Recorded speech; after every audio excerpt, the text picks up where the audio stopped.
It is officially only 2 weeks today until Jurassic World Evolution 3 releases, and that is sheer bloody madness. Today, the dinosaur database updated yet again, and we're now up to 83 confirmed species. There are 3 spots left in the roster, and we won't have to wait too long to find out what they are, because as the hatchery says, it's only 6 days this time until the next reveal. So next Monday, we should have the final roster. Let's have a look at our new arrivals for today. Maybe the most surprising of the 3 for me is Proceratosaurus, but of course the cries of its canon would have been deafening without it. The male on the right has a much more prominent head crest with this sharp upwards tilt that I really like the look of. But the female's crest also looks a little bit shorter than the one in Jurassic World Evolution 2, really to emphasize those differences. The male here is also the one with the new patterning, with the big line instead being broken up into, well, you know what they've been broken up into.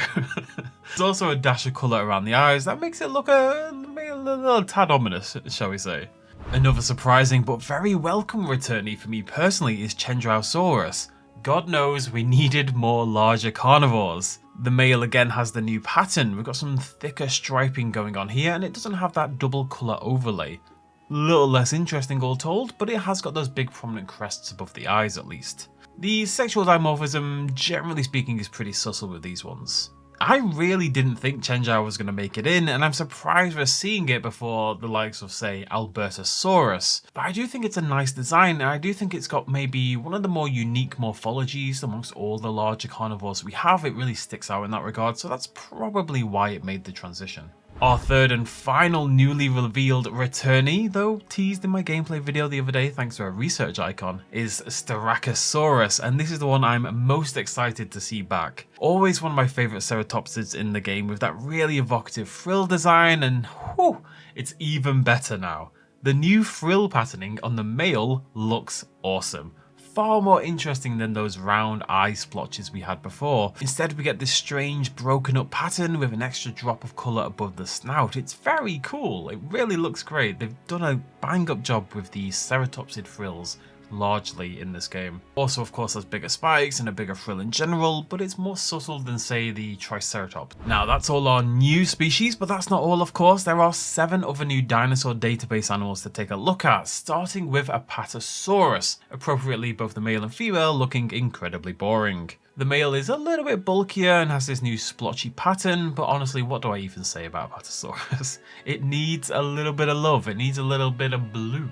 Carnotaurus though is a different story. The sexual dimorphism here, it's actually the female has reduced horns rather than the males being increased, because of course they're trying to match that canon style. And it makes for an interesting visual change, not to mention the tiny little horns that the baby has. Very cute. I also really like the new, more defined striping that the male has, and this is a daft thing to notice, but I couldn't help but notice, look at the toes on the male's left foot as it plants its foot.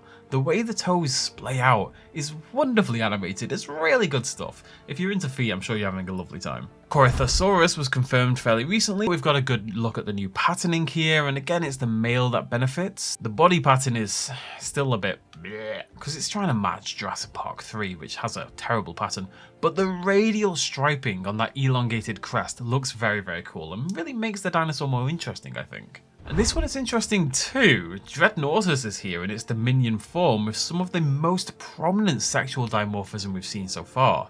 Now, usually in these, the male is on the right hand side, but are we going to assume they've swapped them round for this? Because the one on the left looks to be 20 to 30% bigger. I think this might be the biggest difference we've seen between a male and female so far. It is absolutely gigantic. They've not necessarily swapped them though. It would be interesting to see the female being larger sometimes on these dinosaurs, because that happens so often in nature, particularly in birds and reptiles. The female often dwarfs the male. And I feel like Evolution 3 has decided to basically ignore that. I'd love to see that integrated a little bit.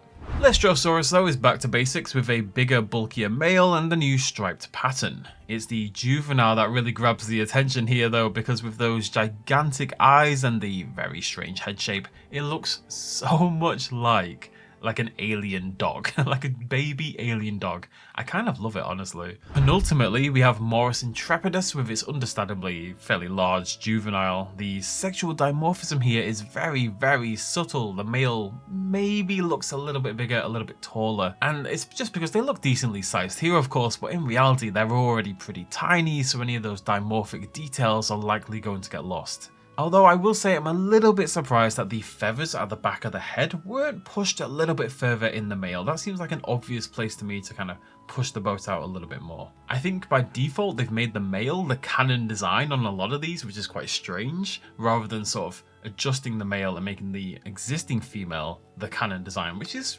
more likely how it should be. Although I don't think it's a big deal. Finally, we have Centaurosaurus with a absolutely gigantic and slightly bizarre looking head crest on the male.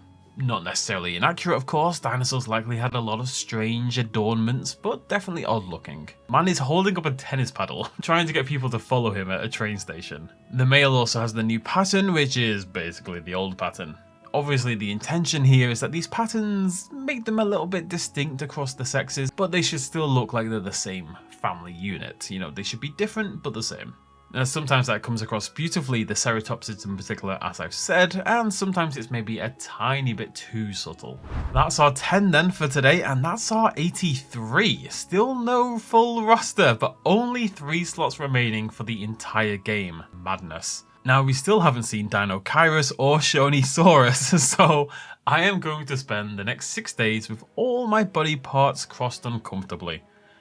Is your favourite missing from the list? Are you happy with what we have so far? And how do you feel about the 3 ones revealed today? As I say, I'm really glad to see Styraco in particular. Chenjiao is pretty cool. Proceratosaurus is much of a muchness. It's fine, it's got some cool colours in the game and nice subtle patterning, but it's not the most exciting dinosaur.